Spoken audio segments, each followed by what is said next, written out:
For my project, I decided to look into how COVID has affected depression in young and middle adulthood. The theorist I chose was Levinson and his Seasons of Life. This just states that adult life is composed of alternating periods of stability and transition, and these alternating periods can be caused by variations related to gender, class, race, culture, historical epoch, and then specific circumstances and genetics, and that can be seen on page 522 of the textbook. After researching and coming up with the seasons of adulthood or seasons of life, he created the life structure, which just states that underlying patterns and central components of a person's life at a particular point in time. And I thought this was important to just take into consideration when looking into depression in middle adulthood, because the things that are going around in our lives at this time can lead to the transition that could be into depression. So normal development for young and middle adult, we're physically fit for the best we're going to be in our adulthood. Around 30, then we see changes in our organs, our things such as our vision, our weight. At this time, we're also solidifying our own beliefs. So as we know, we might have beliefs right now that are starting to differ from like our parents, which is okay. That's normal. We're also developing careers, family, and new relationships. And then it's also important to consider that our relationships that we are forming now are shaped by previous relationships. So people we might have met might be introducing us to new people, and so on and so forth. For the challenge, depression can be defined as a state of being sad, and that is the definition according to Merriam-Webster Dictionary. And this textbook quote I decided to point out was, studies show mental health has a tendency to improve through life course, but a small amount of people show high levels of depression, symptoms, and loneliness. This is important to consider because it's the opposite of what I'm talking about. The textbook focuses on typical development a while ago, before COVID hit. So the many people in adulthood might not have seen as much depression as we might be seeing now after a nationwide pandemic. So how has COVID affected depression? Lockdown required people to stay home unless it was essential workers such as restaurant workers, grocery workers, or healthcare workers. All recreational activities were suspended and gyms were closed. I found an article that related to fitness and COVID, and it stated that people go to the gym for coping and as a way to improve their mental health and stay positive.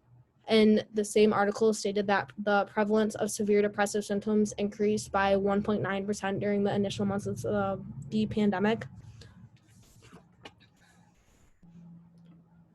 The impact on development, symptoms of depression and anxiety may have varied based on the lockdown measures in place. So someone in China might not have been as severely depressed as someone in, say, the United States or Europe might have been. As we know, the government, our government, as well as the Canadian government, gave money to workers and college students who were negatively impacted, and they called those stimulus checks, which was a positive impact on development because it allowed people to still have income and support what they needed. One quote I found stated that physical fitness, particularly cardiorespiratory fitness and exercise training, have repeatedly been shown to negatively associated with future health risks, as well as have a positive relationship with mental health.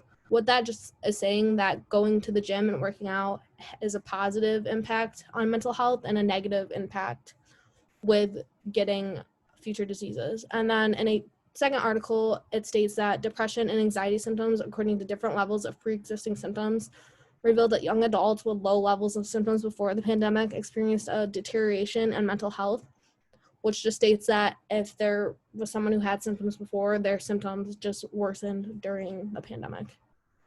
So in the article I found that was relating to speech, it focused on psychotherapy, which is a treatment of mental or emotional disorder or of related bodily ills by psychological means.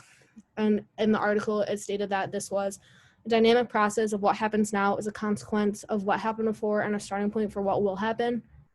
The therapy focused on a measure of immersed and distant speech, and then helping skill system. The measure of immersed and distant speech focused on what the client was specifically saying, while the helping skills focused on the therapist's intervention. And the study concluded that focusing on the client's emotional experience and going into detail, exploring the experience were beneficial. This was only observed in one client, though, over 5 sessions, so it would be interesting to see if more clients over more time would have the same positive relationship. And then I also decided to throw in a self-reflection about COVID and then depression. COVID affected my routines really, really badly. I was in the middle of my freshman softball season in Florida when we got sent home for the rest of the semester. So the sport I had been playing growing up all spring was now just taken out from me. And which meant I also couldn't go to the gym to help my mental health. And then I came to campus the fall 2020 semester, and things were a little better. The summer had been okay. It was fine. And then winter came and we were there for a long break. So after coming back for the spring 2021 semester, I suffered a really bad anxiety attack on campus. I felt trapped, and my roommates never wanted to leave the dorms and risk getting COVID because they were on a team, which didn't felt like I really, really couldn't leave. So due to this, I did the 2021 semester remotely. At home, I had been working 3 times a week. I had been seeing a couple of my friends who stayed home for the semester. I got 2 extra jobs because I had time and was able to balance them in. When I went home, I was also diagnosed with mild anxiety, and I am now medicated for it. And due to this, I believe the decision I made has greatly impacted why I was able to come back for the fall 2021 semester and thrive this semester at Nazareth. And then these are just my references for the project.